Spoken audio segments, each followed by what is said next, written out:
Bangla channel পাড়ি দিতে গিয়েও জালিয়াতির আশ্রয় নিয়েছিলেন মুসা ইব্রাহিম। মাঝ সমুদ্রে দীর্ঘ সময় ধরে ট্রলারে বসে অনেকটা পথ পাড়ি দিয়েছিলেন, কিন্তু তীরে এসে সগর্বে বলেছেন পুরো পথটায় সাঁতরে পাড়ি দিয়েছিলেন তিনি।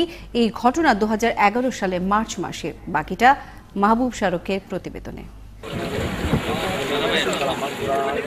2011 সালের 9 মার্চ বাংলাদেশের দক্ষিণের শেষ অংশ শাহপুরীর দ্বীপের বদর মোকাম থেকে শুরু হয় এক লম্বা সাঁতার।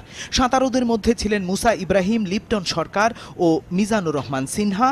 এর বাইরে ছিলেন KM মুজিবুর রহমান নামে অন্য এক সাঁতারু, যাকে নিয়ে তৈরি হয় বাংলার পথে পথে নামের একটি অনুষ্ঠান।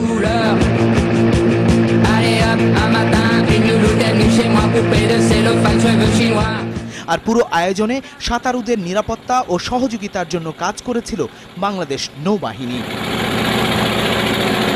বেলা 11:40 শুরু হয় সাঁতার। গন্তব্য 14 কিলোমিটার দূরের দ্বীপ সেন্ট মার্টিন। গণমাধ্যমের কর্মীরা সাঁতার শেষ হওয়ার জায়গা সেন্ট মার্টিন দ্বীপে অপেক্ষা করছিলেন, কিন্তু আয়োজকদের পক্ষ থেকে সাঁতারুদের অনুসরণ করার জন্য তাদের সাথেই ট্রলারে কমপক্ষে 2টি ক্যামেরা রাখা হয়। সেই ক্যামেরার তোলা ভিডিও চিত্রে দেখা যায় মাঝ সমুদ্রে যাবার পর হঠাৎই মুসা একটি ট্রলারে উঠে পড়েন।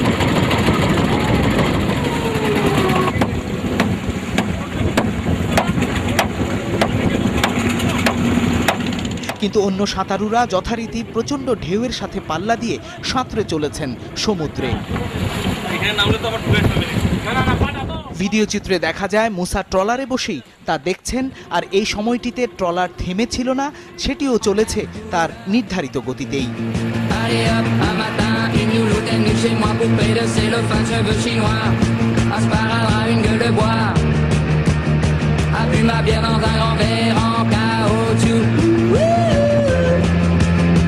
মার্টিনের কাছাকাছি আসার পর আবার সমুদ্রে নেমে পড়েন মুসা।